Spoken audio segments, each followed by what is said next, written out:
Ipakulo si On Torre! what basis? Ipakulo si Torre! Palaging sinasabi ni President Marcos, hindi namin nire-recognize ang ICC. Kasi hindi natin membro. Hindi kami nagko-cooperate sa ICC. Anong ginawang rason ni Pangulong Bongbong Marcos? Interpol! Bullshit! Interpol! Ako! Naging chief PNP ako! Alam ko ano ang papel ng Interpol sa mundo! Huwag niyo akong lukuin! Commitment sa Interpol! Bullshit! Interpol! Presidente ka! Presidente ka ng Pilipinas!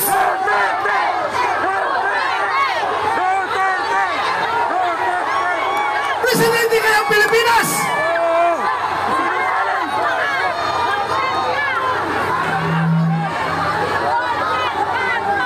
Presidente ka ng Pilipinas! Magpapressure ka sa Interpol? Ha? Pero ang lumalabas, mas gigil na gigil, mas atat sila kaysa Interpol, kaysa ICC. Atat sila na ibiyahe si Pangulong Duterte. Bakit? Di ba katungkulan na ating gobyerno ayon sa ating konstitusyon to protect, to serve and protect the Filipino people? Siniservisyohan niya? Yung mga dayuhan, hindi ang Filipino people. Kasi ang Filipino people, yun ang pinadala niya doon sa dahig. Alam niyo, habang kinakarga siya sa aeroplano, nag-struggle sila doon. Wala na ko ibang magawa. Dahil nandun ako sa Davao, kinu-coordinate ko yung ating yung petisyon na ginagawa natin na hindi nakahabol. Hindi ako sumama sa Hong Kong dahil sa gabi na yon, alas 3 sa madaling araw dapat ang biyahe ko papuntang Hong Kong. Pero merong nag-leak sa akin na informasyon. Hindi pa rin tulog ang Diyos. Nagsabi na, sabihan mo sila na may warrant na si President Duterte at si Bato. Uhulihin sila pagbalik nila dito galing sa Hong Kong. So tinawagan ko si Ace Bingbo Pijaldia. Sabi ko, sir, meron ng warrant, hindi na ko habol dyan. Asikasuhin ko na lang yung petition natin dito. Petition for certiorari and prohibition. Kinordinate ko yung ating mga abogado sa auditorium. Pero nung kinarga na siya, wala na ko, ano bang gagawin ko? Alam mo yung nagawa ko? Naghanap ako ng tao nakakilala yung piloto ng eroplano. Pinasabihan ko yung piloto, sabihan mo, pag gawin niya yan, ibiyahin na si Pangulong Duterte. He will go down in history as the pilot na naghatid sa pinakamabait, pinakamahal na Pangulo doon sa dahig. Sabi ko, meron ito communicate sa amin dalawa. Sabihan mo, pagdalahin niya si Pangulong Duterte doon, mananagot siya sa taong bayan. Mananagot siya.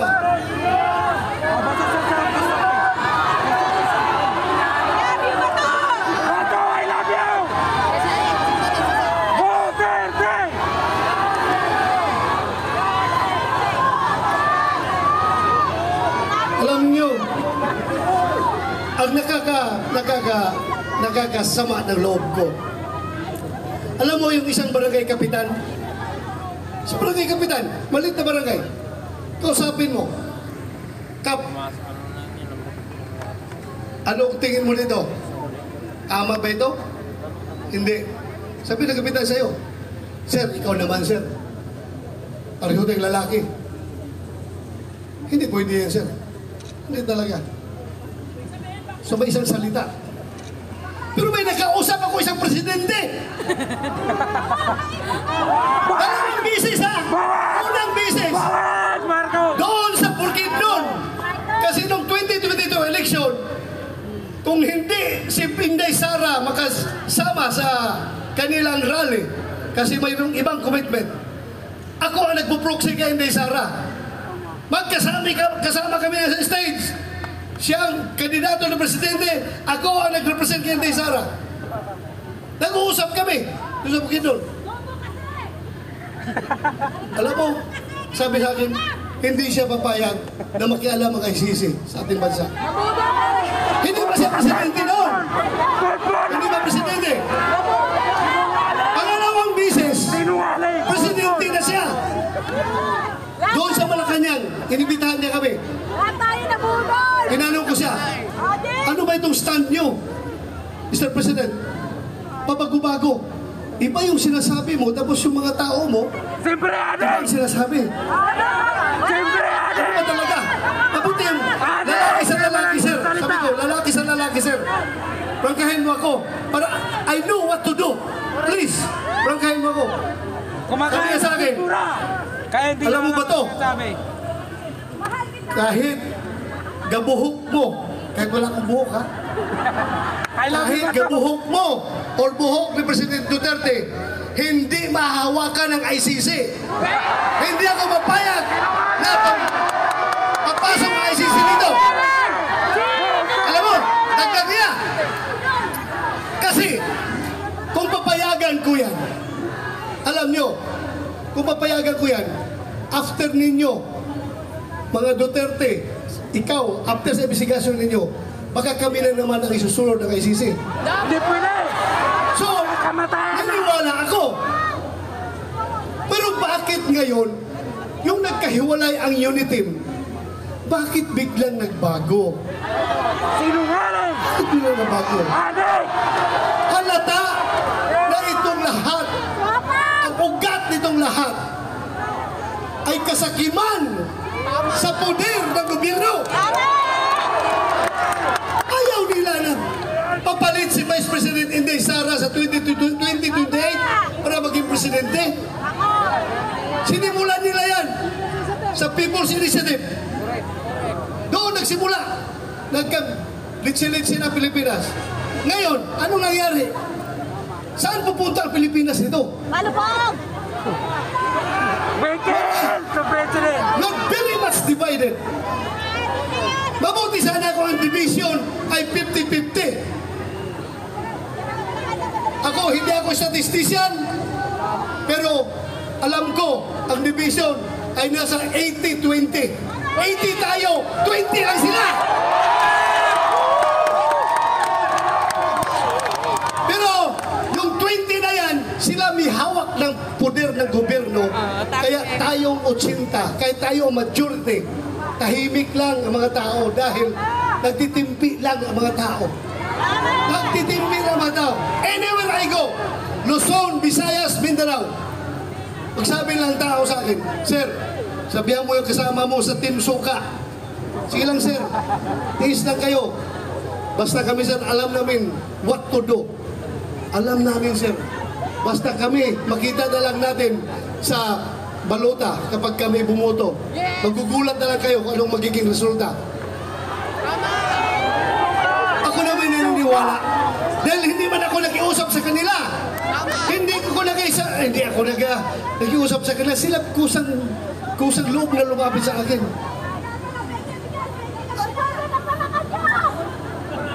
Alam nyo, ang nakakasama pa, ha? Ako, kilala ko at nakasama ko si Pangulong Duterte almost 40 years. 39 years, more than 39 years, magpo 40 years na kami magkakilala. 1986, pag-graduate ko sa PMA, pagdating ko sa Davao, Vice Mayor pa siya noon. Kami parehong lalaki, puro action man. Pagdating sa Gira doon sa NPA sa Davao Region, ako palagi ang nangunguna sa Gira. Ako palagi ang nangunguna. Siya naman ay piskal pa noon. Naging Vice Mayor nung inappoint ni President Cory Aquino, gusto niyang, pareho kami, parang talagang gusto ng adventure, gusto ng aksyon. Kaya every time meron akong enkwentro, pupunta siya doon, makibalita o ano nangyari. Ay, ito sir, ito. So doon kami nag-start nagkakilala. Noong kinasal ako 1989, siya ang kinuha naming ninong. At from there on, doon na. Nagsimula ang aming samahan. Pero ako, ipagmayabang ko talaga sa inyo. Yung tao na yan. For 40 years, nakilala ko siya at nagkakasama kami. Ako bilang pulis at siya bilang mayor ng Davao City. Kahit isang utos na para sa pansarili, pang-personal at pang-politikal na utos, walang binigay sa akin yan si Pangulong Duterte. Ganon po siya, katino na tao.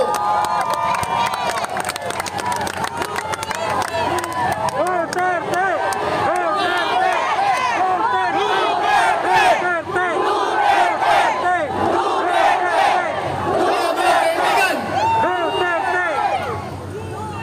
Pagdating ng araw, ako ayaw ko sana kayo isama sa problema ko.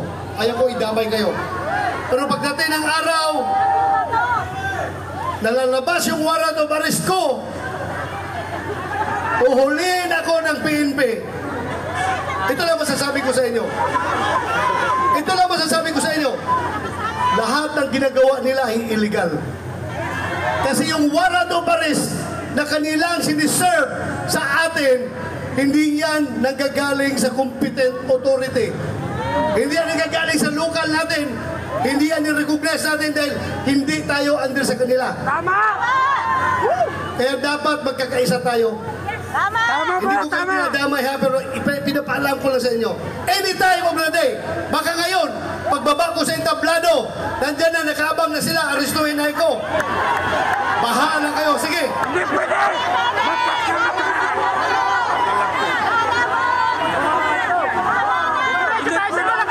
Kawawa ang Pilipinas! Ganito na lang! Ganito na lang ba tayo? Kawawa! Sana magising kayong lahat. Pero ako, don't get me wrong. Ako po'y nakikiusap sa inyo na kahit kayo'y galit na, kahit kayo'y nanggigigilan ng gusto dyan, dahil sa inustisya na ginagawa nila, ako pa rin na nakikiusap sa inyo. I am appealing for your sobriety. Sana kalma lang tayo. Huwag tayo gumawa ng dahas. Dahil pagdating sa dahas, bibigyan natin sila ng rason na mag-declare ng martial law. Diba? Huwag niyong gawin yan. Huwag niyong gawin. Huwag kayong gumawa ng dahas. Huwag natin sila bigyan ng rason para magdeklara ng martial law. Kailangan tayong lahat ay kalma lamang. Pero sulit, nagkaisa at gustong-gusto na ibalik si Pangulong Duterte dito.